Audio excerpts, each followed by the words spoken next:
I was born in Lodz, Poland, December 22nd, 1921. We lived in a neighborhood which is a Polish neighborhood, and I intermingled. We played a lot with non-Jewish. There was never a problem?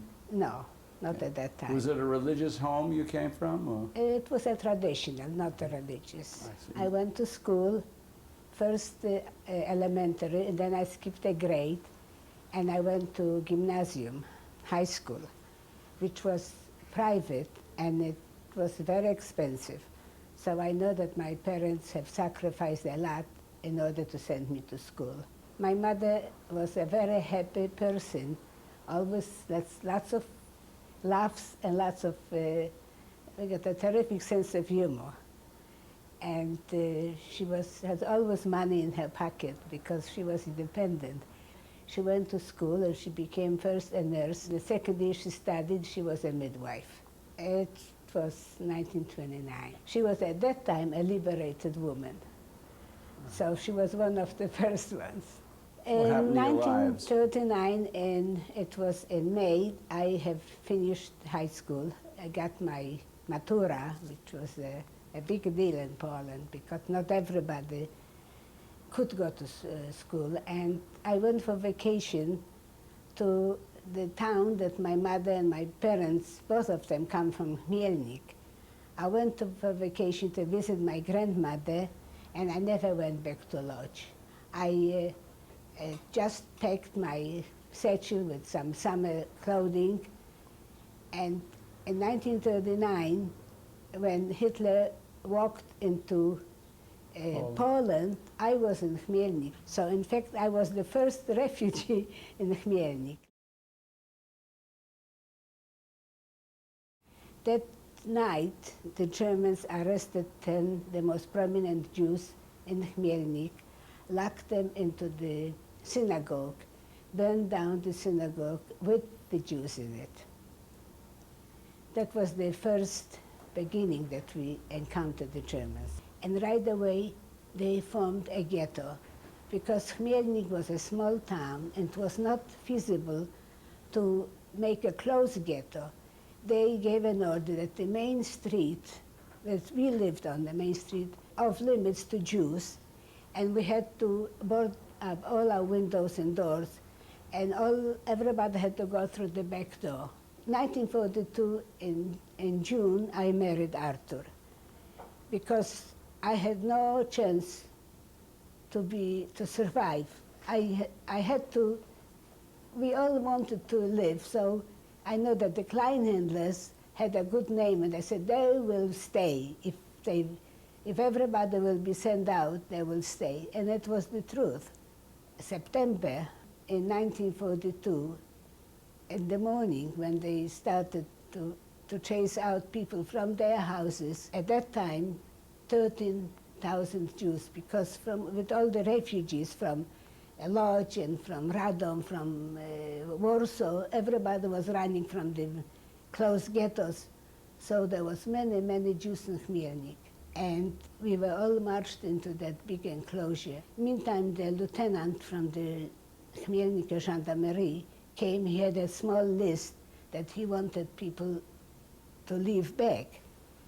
And it was a list, tailors and shoemakers and painters, people to work, and the Kleinhandler family with the factory. One of the Germans that was soldiers said, "Oh, sing to us." Now, how could we sing? Our mouths were dry. But my mother I told you that she had a sense of humor. She was next to me and she said, "Let's sing the Hatikva." But the Germans didn't know that this is really a song of hope. We knew that all these people went to Treblinka to be destroyed. And from the 72 was again maybe 500.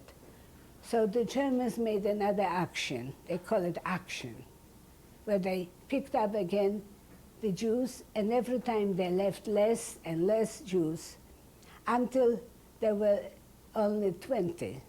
At that time, my husband and myself were sent to another post, gendarmes, in Busco, where we stayed for another year.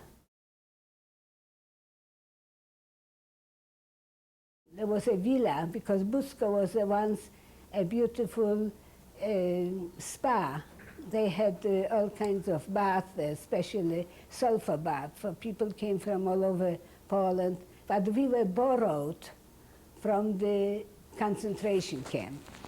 They needed a mechanic, and they took me, and instead, before me, they had 3 Polish women cleaning, and I did the cleaning from all of them.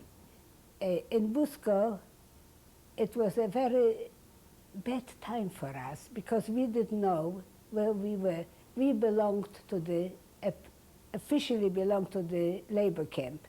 They borrowed us. But before they borrowed us, there were 3 other Jews working, and they shot them. They took us instead, because they needed a mechanic.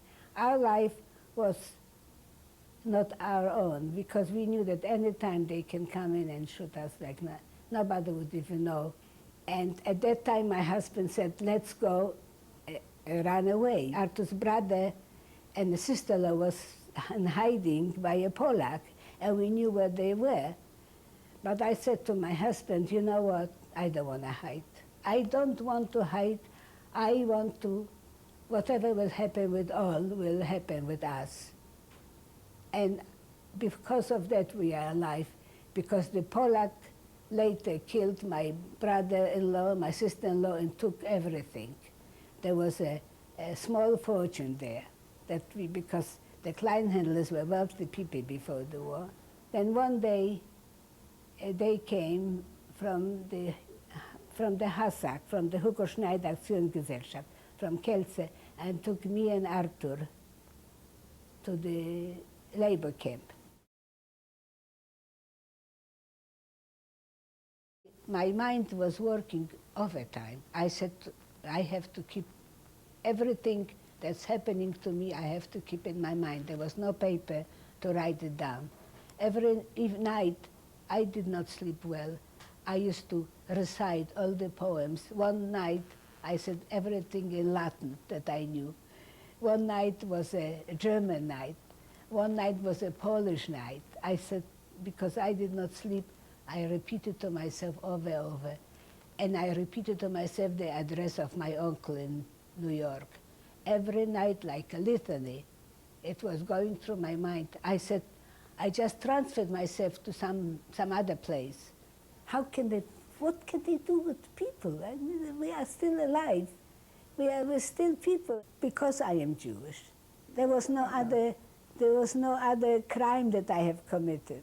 Yeah, I didn't do anything wrong. We did not even believe that any of us will survive. Like, I didn't know about Artur, and my mother always said, hold on, be strong. You will see, you meet back your husband. And I thought that she's crazy.